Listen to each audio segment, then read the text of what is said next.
Hi guys, I'm back with the final round from the 2022 Richmond Open. So this was, round 5 out of 5. This was the third day of the event. In the previous round, I had a draw. It was a pretty long game, and I was in time trouble, and then I ended up with a draw. And so the fifth round, I didn't have time to prepare against my opponent. I didn't really have time because it was the second round of the day, but she was unrated, so I couldn't find, there was, no information to be found for her. I got intel from another player in the tournament that played her that she wasn't very good, that she made a lot of strange decisions. But that person is rated a lot higher than me, so it's all relative. She was unrated CFC wise, but she is FIDE rated, and I think it was about 1550 around there. And I think she had a peak of about 1650 FIDE. But I was talking to her before the round, and she told me that she hadn't played in 7 years, like literally. So she's from India, and she played when she was younger, but then she hadn't played in 7 years, and then her husband told her, hey, they saw an ad for the tournament, and they're like, hey, you should play in this, and so she did. And I asked her but you must have been playing online or something, and she said no. So I think this was her straight up first time playing chess in 7 years, which is crazy. She had the same score as me going into this round, which is why we were paired. I think we were both at 1.5 out of 4. Okay, let's take a look at the game. And yeah, she was about, to give a bit of context, she was, I'm so bad at guessing age, but she was probably a little bit younger than me. I'm guessing she was like 35 or something. Maybe a little bit younger. Yeah, she could have been 30 actually. I'm so bad at guessing ages. Okay, anyways, let's take a look here. So, whoops. E4, C5. Well, okay. Yeah, and then the Alpin. I don't really like playing against this. It's slightly uncomfortable, and I just don't really enjoy the positions. It's black. It's just not a fun opening to play against. So the Alpin here, and all theory. Bishop c4, knight b6. By the way, this is a long game, as you might be able to tell from the lengths of what this video will be. In fact, it's not one, but 2 score sheets.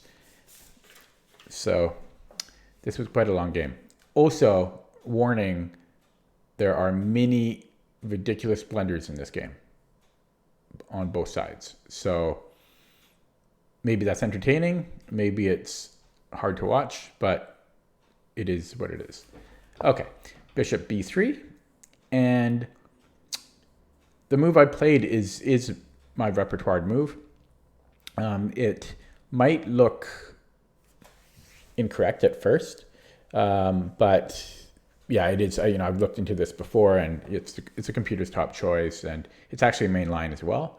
So c4. It seems like we're overextending, but it's fine. It's our c pawn. If white wants to contest it later with his d pawn, we trade the c pawn for the d pawn. So I've had this position before, and in the past, I occasionally used to play d5 because it's natural, right? Let's just secure c4, and then open up the late squared bishop and so on. But I later learned that pushing the d pawn here, it actually just creates a weakness. The d pawn now becomes a bit of a target. It becomes a backwards pawn as well, And yeah, it's just a bit of a weakness. It's now this does start to become this structure starts to become a bit overextended. So yeah, I played my repertoire move, knight c6, just basically attacking the pawn and developing the knight. But we also keep an eye on d4 a little bit, but it's really just about attacking the pawn so that we have some time to kind of catch up in the position with development. So knight f3, defending the pawn. d6 is all part of my repertoire. E takes, queen takes. This is all kind of mainline stuff. And then she played a really weird move here. Let's see. She played very quickly, by the way, the whole game. Like my previous opponent, she played very quickly. Like, for most of the game, she was spending an average of 2 minutes per move, which is very fast. And I was expecting just castles here, or possibly d4. But then yeah, she played b3, which I thought was very strange. After looking at it for a bit, I thought, okay, I guess it makes some sense. There's, bishop a3 threat. And she's already threatening to undermine things here and open up her bishop and her minor pieces. But yeah, at first glance, that really surprised me. And then I was torn between two moves here. I was thinking queen e6 check with the idea of queen e2, queen takes e2, king takes e2, and then bishop g4 with that pin and removing white's casting rights. And then I was also thinking bishop g4 because with queen e6, my thinking was I'm blocking this bishop and I don't get to play bishop b4, which is a really nice pin. But I think I just had a brain hiccup because I mean, I'm going to trade the queens off anyways, right? I'm going to trade the queens off anyways, so I'll get the bishop out anyways. So it was a weird thought process that I did. I just kind of messed up there. And if king f1, well, I'm happy enough with that as it is. So yeah, this was a bit a mistake. It's a strange decision. I don't know why I did that. It was weird. I should have just given the check. Now the interesting thing, so I played bishop g4. Now the interesting thing is when I looked at this with the computer actually didn't like my plan. It likes queen e6, but it doesn't like bishop g4. After bishop g4, computer actually gives an edge to white, even though his king is in the center, or her king is in the center, and it seems like this is pretty nice for black, at least equal, right? But yeah, I don't know. The computer, I guess, likes the. I don't know. It likes. I guess this pawn becomes a bit of an issue. I don't know. But the computer gives an edge to white. It likes knight a3 here. And I think it might just be because it's going to take a while for our king to get a bit safe. So it likes this trade, but then it doesn't want bishop g4. It wants pretty much any other move. So it's kind of strange, hey, that like any other move, but it specifically doesn't like bishop g4. Yeah, it's a little bit surprising. Anyways, I went bishop g4, queen e2. And then I made another silly move, and I thought for a while here, I think, I don't know, I could have played anything here. I could have just played any move probably and been fine. But for some weird reason, and I told you, the whole game's going to be like this, so it's going to be painful to watch, but it happened. Yeah, I took the knight. I think I just got kind of frustrated because I thought I was actually like slightly. I had a big advantage at this point, and I did if I had played well. Maybe not a big advantage, but I was in good shape here if I had given the queen check. And I think the fact that white was actually okay here frustrated me, and I couldn't follow up with anything like knight e4. I forget why. I think Oh, yeah, sorry, the queen just takes. Yeah, yeah. So the queen just takes. And yeah, there was nothing. No, actually here, that's not quite true. The computer actually likes knight d5, which I didn't consider at all. I didn't consider this, but the idea is to go to f4 and create havoc. So that I should have considered that. Like, I guess even if he takes a pawn, we'll be down a pawn. So it's not an easy decision to make. But now White's whole pawn structure is a mess. So a lot to consider. But taking the knight was just silly. I should have. I mean, the simplest would be for me to just castle here. So I don't know, man. I don't know. It happened. Okay. G6 now. She's attacking my c4 pawn. I jettison that pawn. Preparing to castle. Okay, so now we've gotten into a more decent looking position. Knight b5, and I was expecting this. This was all I saw that coming. Like I could have stopped it here with a6, for example, but after knight b5, yeah, I just which I had expected. I just bring my queen back to d7 because what is she going to do? What's that knight? I'm going to kick it out. So she played d4. I kick out the knight. Knight a3 and e5, which the computer likes.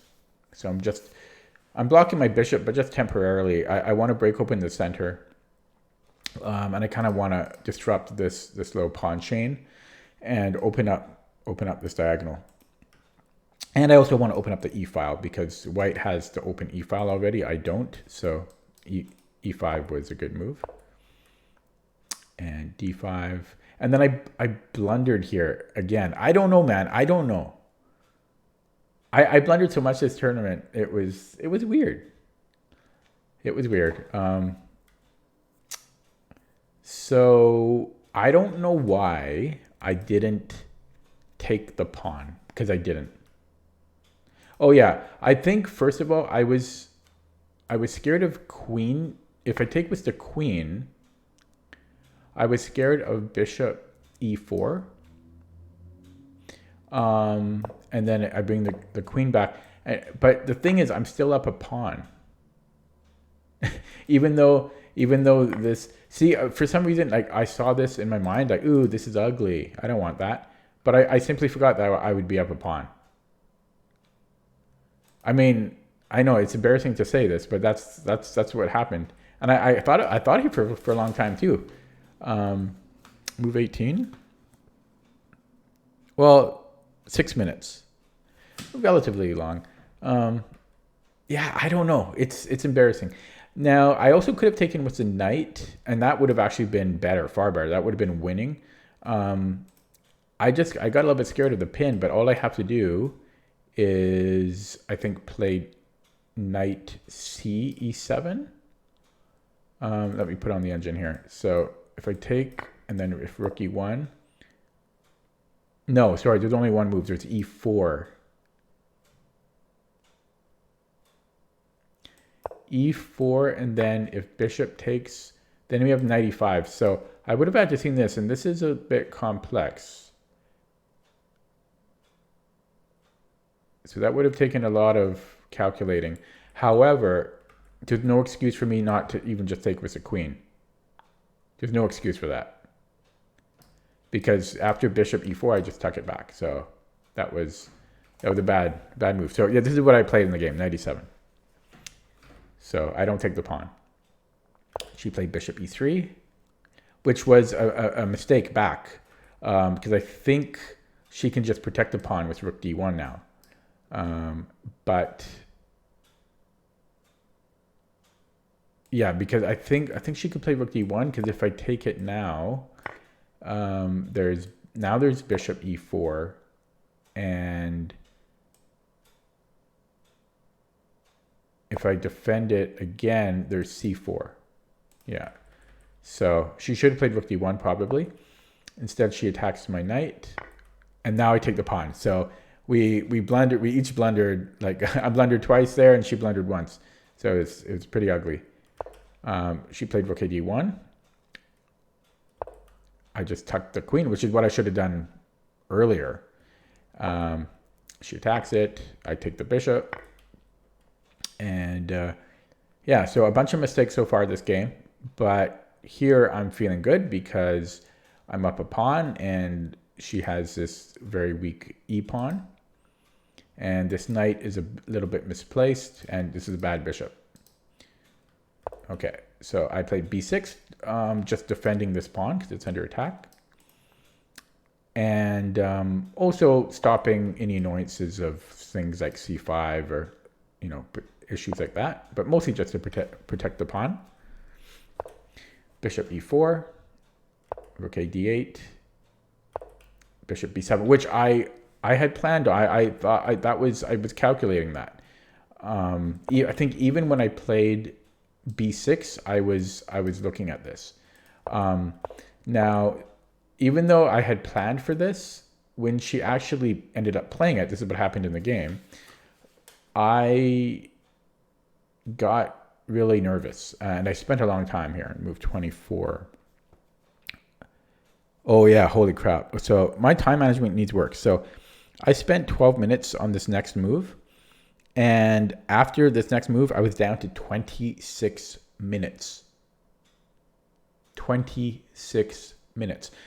She had an hour and 22 minutes on the clock. An hour and 22, I had 26 after my next move.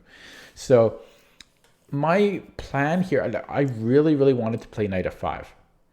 And I thought my plan was good. It wasn't really that we wanted the knight on f5. It's actually, I wanted to clear the e7 square for my queen to go to e7 so that we can have this fork. And if she takes on, like taking on a6 isn't a problem because I always have rook a8, right? So I wanted the queen to come into e7. And so I thought this clearance idea was good. Now, what scared me from this, and I was trying, that's why I spent time here, I was trying to make it work. I was scared of bishop d5, and then queen d7, and then g4, which is a weird move, but what do I do then? Now the computer says that this is this would have been okay. It's not the best move. It would have been playable, but after queen e7, g4 is not something to worry about apparently, because we have e4 and we also have knight h4, but that's, I don't care. That's scary. Knight h4, how am I coming home? I'm surprised that works.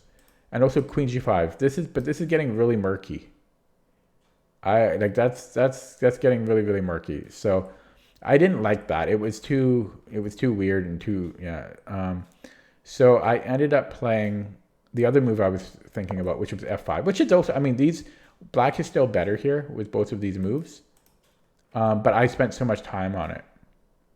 The computer wants rook b8, which I don't think I would ever play, or it wants to trade rooks and then play bishop h6.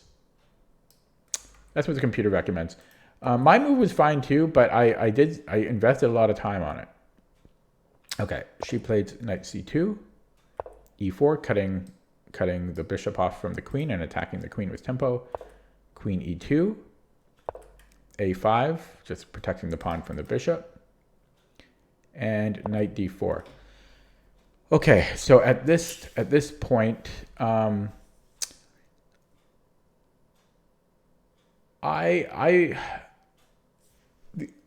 the theme of this tournament, apart from me blundering and getting in time trouble, is that I've been playing a little bit more brave. If you looked at my past games, you'll notice there were some key moments where I could have sat back and played safe, but I decided to play more brave.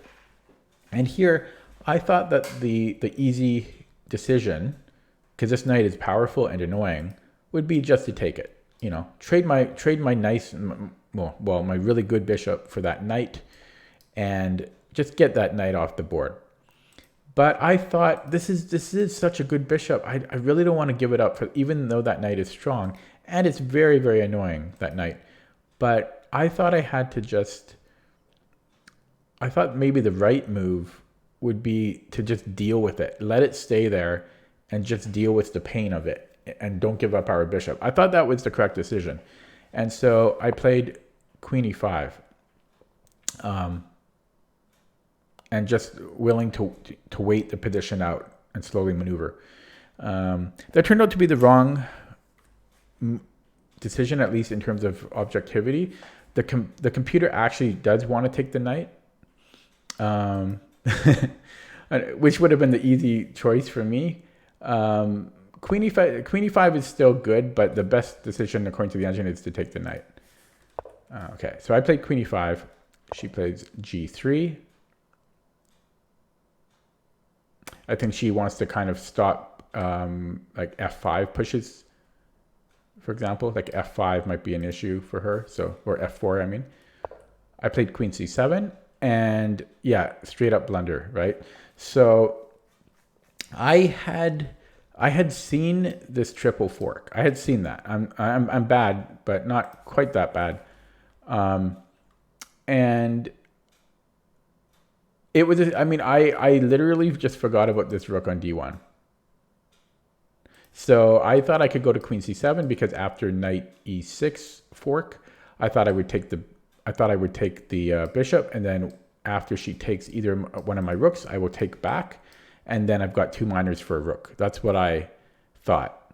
But I just simply forgot that after the knight goes into e6, that she's hitting d8 twice. So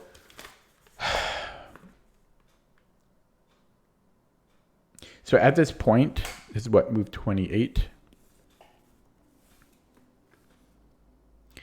She had an hour and 20 minutes left. I had 17. Now, you're going to notice, I mean, you've noticed earlier in this game, I forget what move it was, but I think there was that pawn in the center here when I didn't take it and I played like knight d7, how she blundered back and let me off the hook. Well, I'm a cat with 9 lives this game. It happened again. She didn't fork, and I had to wait. I mean, in suspense. I was waiting for her to do it, but she plays quickly, and I think she saw the same thing that I did, that, oh, she can't go to knight e6 because takes, and I've got 2 minors for the rook. But I think she kind of believed me. And she played bishop a6. And I was like, oh my God. I was off the hook again. Like, I can't believe she played bishop a6. It just felt so good. It was like, at the same time, I felt bad for her because it's like, oh my God, like, wow.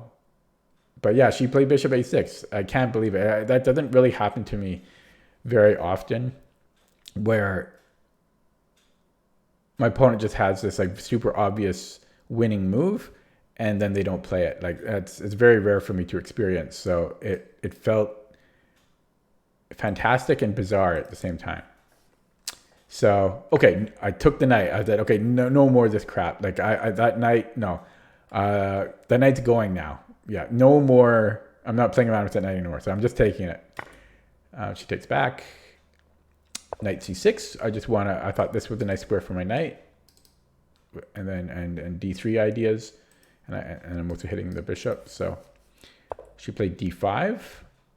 Knight b4. Protects her bishop. And I played rook d6. Partly just to make a move because I was getting a little bit lower on the clock, but also to stop the advancement of this pawn and just blockade it for now while I think of a plan. So at this point, I was down to 11 minutes. 11 minutes. And she had an hour and 19 minutes. So it's a combination of me playing a little slow and her playing really, really fast. Like, she's playing extremely fast. So she played queen e3, which was very annoying for me to face because it's a good move.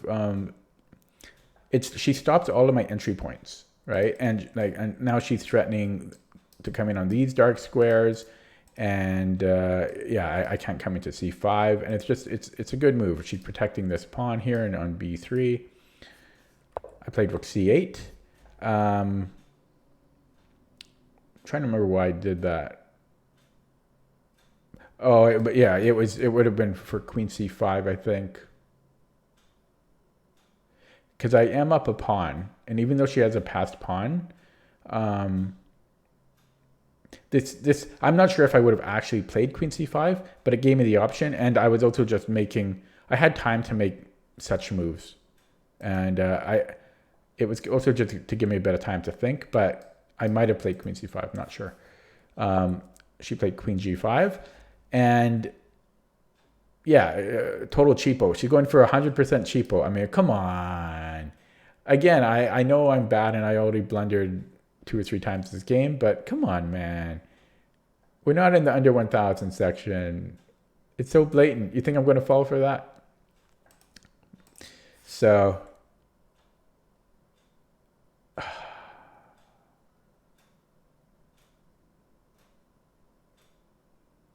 the next move is beyond comprehension, and I'm embarrassed to show it. Now, in my defense, after this move, I was down to 6 minutes, and if anyone that knows me knows that I play like a lunatic when I'm in a little bit of time pressure. Even slight time pressure, I just fall to pieces. This move is one of the worst moves I've ever played in a tournament in my life.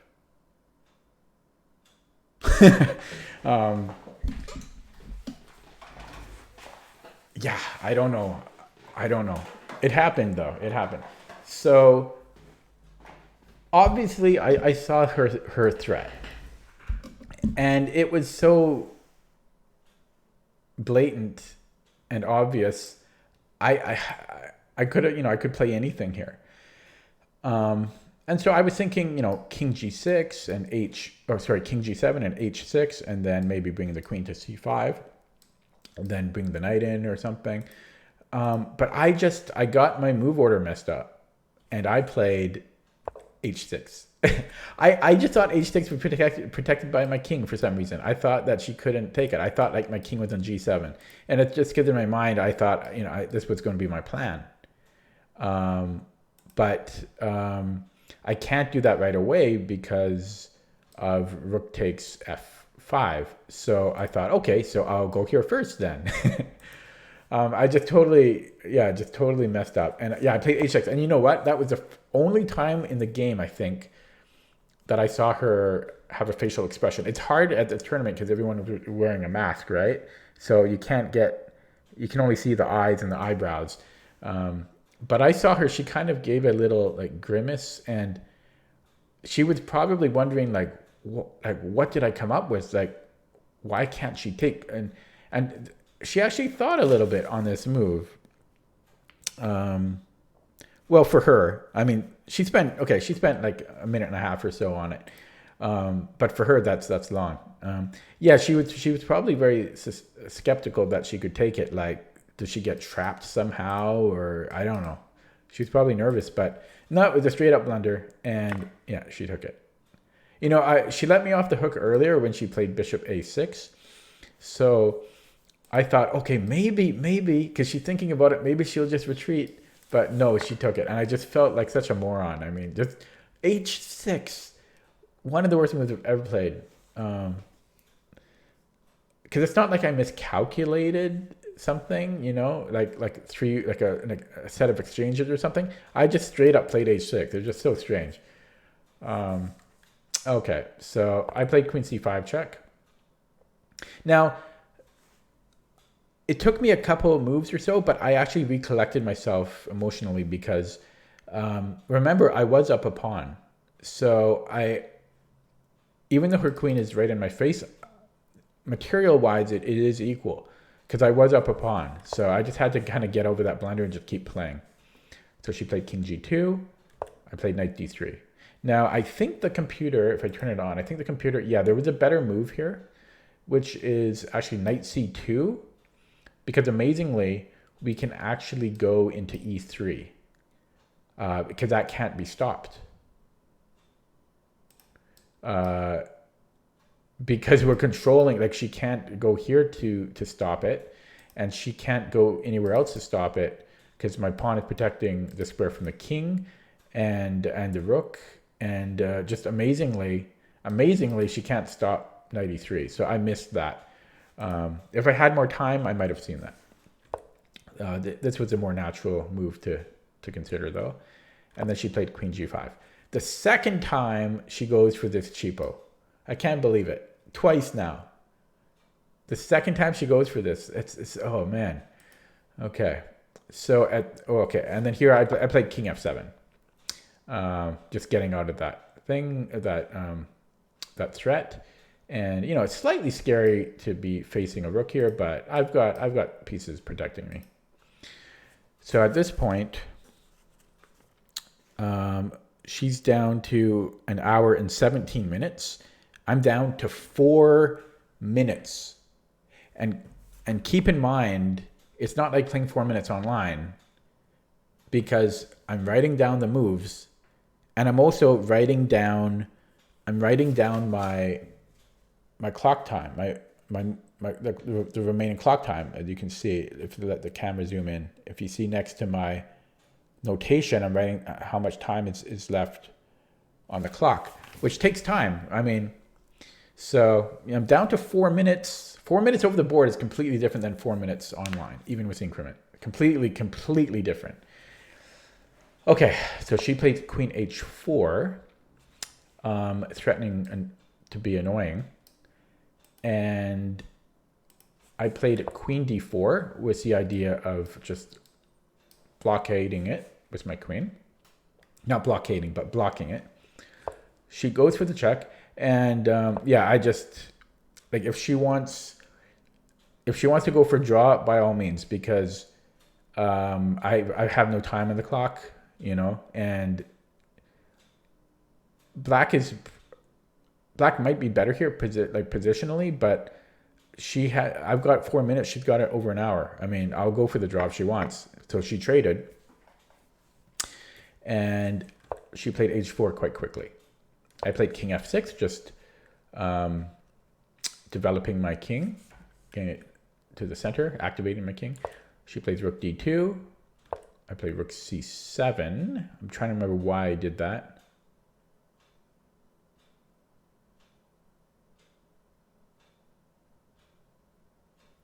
Yeah, it was probably just to make a move to get a tiny bit of increment back. Yeah, the computer prefers to just keep developing my king. So I think that was totally a clock type decision. Yeah, because you know what? Because I was down to 2 minutes at this point. Yeah, so I was down to 2 minutes. This was just to give myself some time to think. So rook c7. Yeah, and sorry, and just some context. I was down to 2 minutes, and she had an hour and 10 minutes. Crazy, hey? 2 minutes versus an hour and 10. Ridiculous. So she plays rook e2, and she's keeping the pressure on me, right? Because she's moving pretty quickly, and I've got almost no time. 2 minutes, like 2 minutes on the clock, is basically gives you like kind of like maybe 20 seconds to make a move, because then it takes like another, I don't know, 15, 20 seconds to like write down your move on the clock. And so I think I mentioned this in a previous video, but I think an adaptation I'm going to do in the future is once I get down to 5 minutes, I'm going to stop recording the clock moves, because that's just an optional thing that I like to do. But adding the clock time probably takes another like 7 seconds away from me, and you know that adds up. In 10 moves, 7 seconds is over a minute, right? So it adds up. Okay, sorry. So now I play king e5, activating my king. She's again threatening a cheapo. She loves that, eh? She loves that. It's the fourth time she threatens this idea. I play knight b4, rook h1, knight d3. Again, just kind of building up some increment and making her, yeah, making her. I'll make some simple moves and then until I build up some time. h5. And I just want to say, like, in a couple moves, I get down to 1 minute, and for the rest of the game, I never build up my increment. So I never have more than 2 minutes on the clock for the rest of the game. And we are only halfway done the game. There's like another 40 moves in the game. So for the next like 40 moves or so, I have under 2 minutes on the clock. Okay. So I played f4, which I was proud of. Cause it's a scary move. Again, it seems easy to find now, but when you're under major time pressure, and I could probably have an easy draw here, or even just I could still be winning by just playing a simpler move. But it's a scary move to make under immense time pressure because things could crash down for me. But it made sense to me, and I played it. So f4, she played king f1, avoiding the fork. I played f3, another good decision, because I could have taken this pawn, which is also winning. But now I don't have, now these are all three disconnected pawns. And she might be able to defend that. So yeah, I pushed. I just kept pushing because, you know, I'm controlling these squares with my knight. And yeah, so I played f3, which I believe was the best move as well. Rook e3. And remember, I'm down to 1 minute, okay? This is my defense. This is, just keep that in mind. I'm down to 1 minute on the clock over the board. And I played g5. I simply missed king e4. I mean, my head was down more than it was up because I was writing down the moves and everything. Because, you know, like it happens quick. For those of you that haven't played over the board or in a tournament, like when you're down to a minute, like it goes really quick because like you make your move, your opponent makes their move quick. If they make their move quickly, which my opponent was, like she was moving quickly. That's the thing. She was trying to flag me, so she moved quickly. I have to write down the notation, and then write down the clock time, write down the notation, write down the clock time, because you have to, and then, so and then you have to not flag at the same time. It's crazy. So yeah, I missed king d4, which would just win the exchange of the rook. But I pushed a pawn, c5. She was just trying to keep things complex, and you know what, I took it, but I literally missed this discovery. Again, my head was down more than it was up. So I just totally missed the whole point of c5. Unfortunately for her, it didn't work because I have rook c1. Now, the first move I considered was king d4, which is still good for black, but it's not as good because she gets a pawn out of it. Wait, I guess, what is it here? Yeah. So she would get a pawn out of it. I would get the bishop, but she'd get a pawn out of it, and then she would have an active rook, and then this passed pawn. It would be a bit of a headache. So this was the much better move, rook c1. She has to block, take, and then I take the bishop. So move 52, first score sheet done. Now, I was slightly annoyed because, and this I don't really blame her, but it would have been nice because the first score sheet was done. It would have been nice if around a few moves prior, considering she has over an hour on the clock, it would have been nice if she had gone up and got a couple score sheets. and gave me one, right? Like my previous opponent did in round 4. That was same scenario. He had over an hour on his clock. I had like a couple minutes, and he went up and got a couple score sheets. She didn't do that, and again, like she doesn't have to. But I thought it would have been nice. It would have been nice.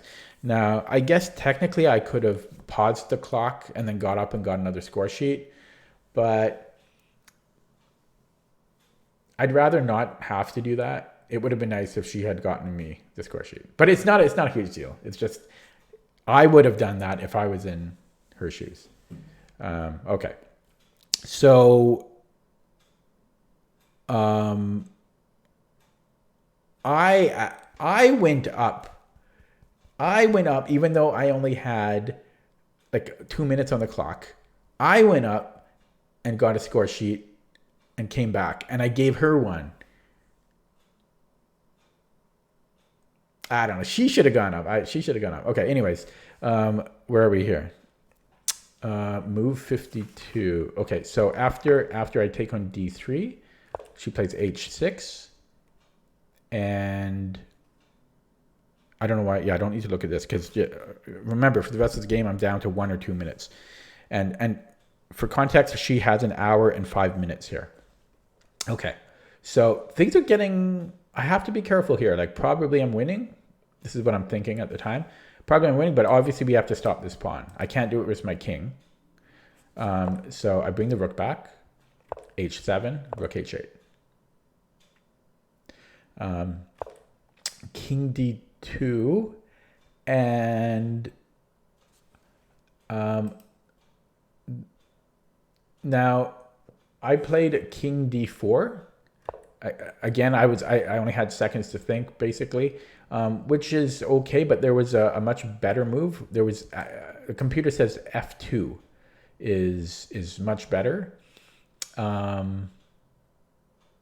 because now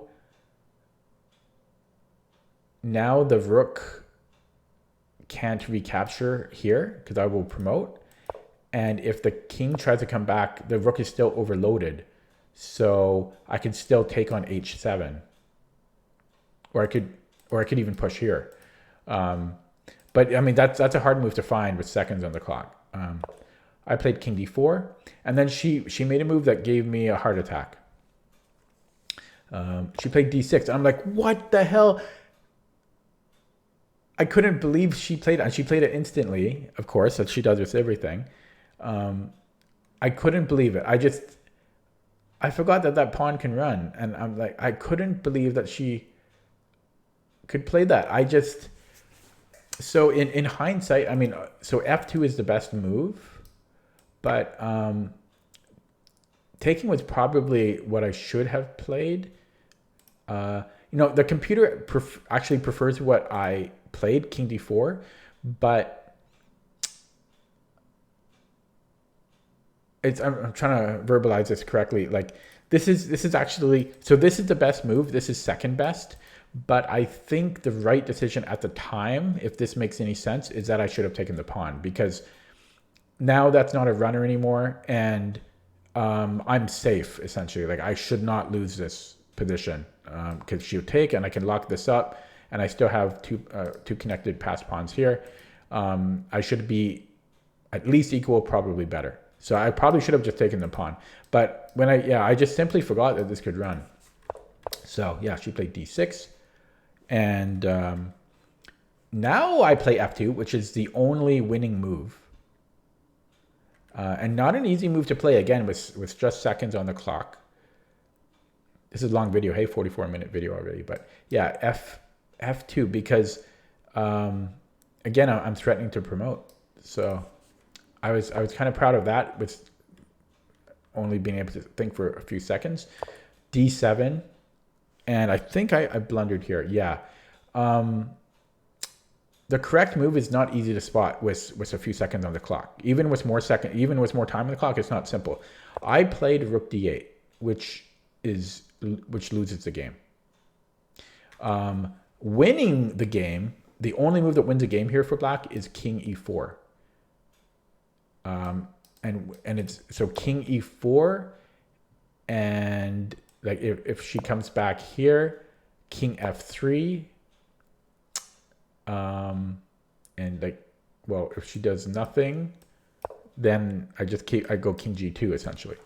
And if if she goes somewhere else, like if she promotes, then I take, and then the rook is overloaded again. So that was the only winning move, but I played rook d8. Rook d8 is a blunder though. I could have played a waiting move, like b5, also threatening to get another passer, or even g4. But this just loses because, well, she thought here, right? So this is move 58.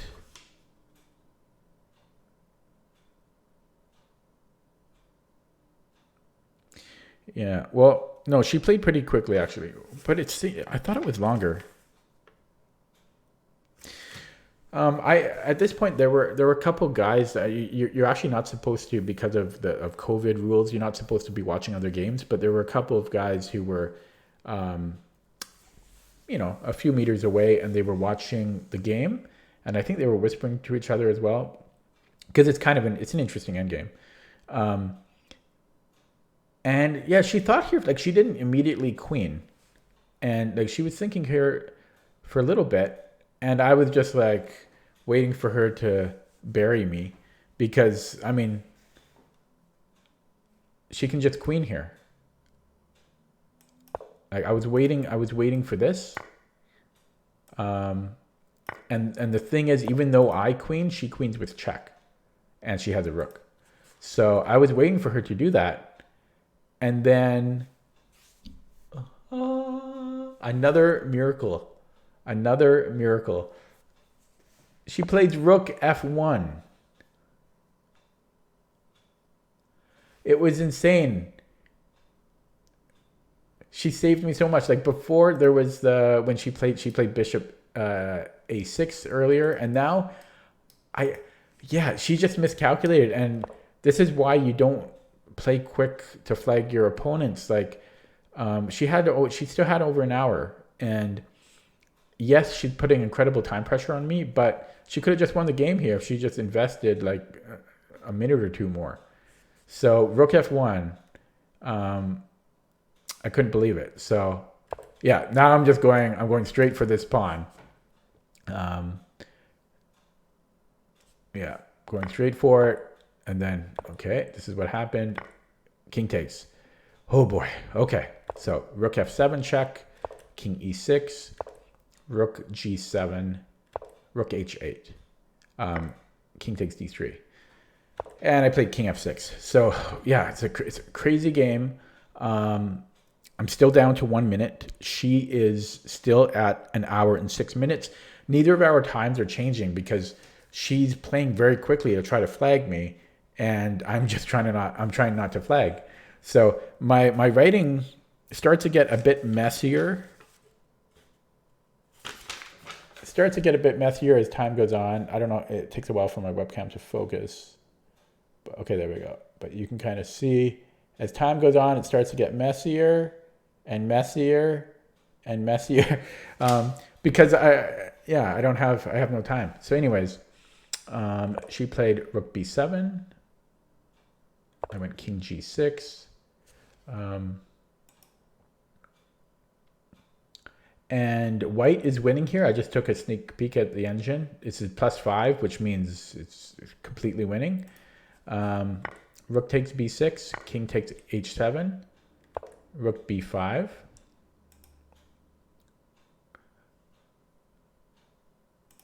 And I guess, hang on a second.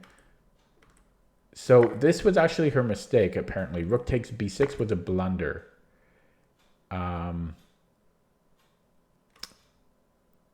don't think, I forgot to look at this earlier. Yeah, so the computer is recommending for white to move the king up or to remain on this. Basically, it doesn't want to move the rook, essentially. I guess her king can get active. Like if she just goes here and then I take, this is now completely winning for white because she can grab this pawn. And I won't be fast enough apparently to do anything. Whoops. Because I'm going to be so slow to grab this one. So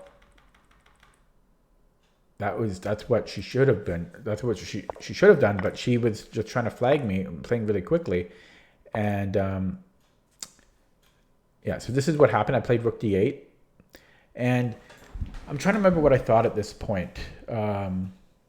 I wasn't really, I mean, I was just trying to make legal moves essentially, but I thought I wasn't sure who was better here, but I thought I had decent drawing chances. But I wasn't quite sure because my king is not well placed. So like I would probably rather be white here. I think white is, because white's king is much better. And also her rook is better. But yeah, I thought I might have decent drawing chances. So she played king e4. I played king g6. She took my pawn. And I played rook b8, going after her pawn. And here I thought, yeah, I kind of thought, yeah, now my drawing chances are looking a lot better. She gives me a check. I just move back. She defends her pawn. I thought she might come in here with the king, but I can just give lateral checks. So it doesn't really do anything. I give lateral check anyways. And I didn't write down here about a draw offer, so I guess I didn't offer a draw, probably because it was her, kind of her responsibility, being up a pawn and being up the clock. I mean, obviously I would happily take a draw here, so I don't think I actually offered a draw, but it's possible I did, but I didn't mark it down. I just brought up my king. She gave me another check. King e5. I think I might have offered her a draw, but I'm really not sure. Anyways, but she's still playing. She's still trying to get something going. But I'm just going to move back and forth, and her king is never going to pass. So I'm just going to keep moving my king back and forth. And yeah, again, her king will never pass. And if her king comes here, I'll probably just grab this. Although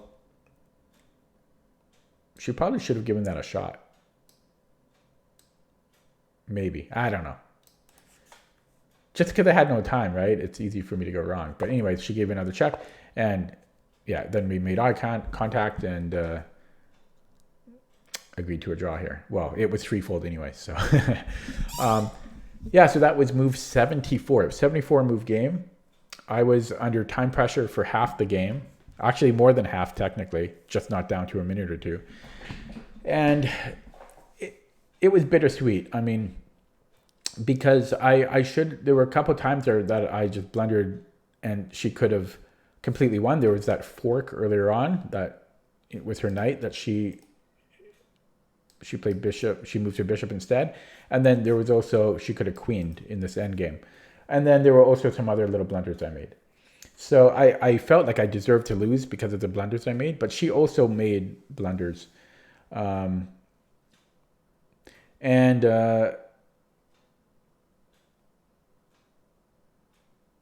so it was a really strange game. Blunders everywhere. So that gave me a final score of 2 out of 5, which I actually don't mind, considering that I literally blundered in every single round. Some games, multiple blunders, like this game. 2 out of 5 ain't bad. I ended up losing 3 rating points, which I got off easy. And I was also in the premier section, right? So 2 out of 5 in the premier section is fine with me. Like my first round opponent was 1800, and he's probably underrated a little bit. And my second round opponent is also a younger guy and probably underrated, and he's 1700. And then I played 3 unrated players. So 2 out of 5, again, considering that I had under 3 hours sleep on the second day, and the fact that I blundered every single game, I'll take it. So that is the end of the tournament. I hope you enjoyed those 5 games, for good or for bad. I will make a separate video. I have some news to announce. And yeah, anyways, I hope you enjoyed that series. I will be back with another tournament series once I play another tournament, obviously. Okay, so thanks for watching. Have a good night.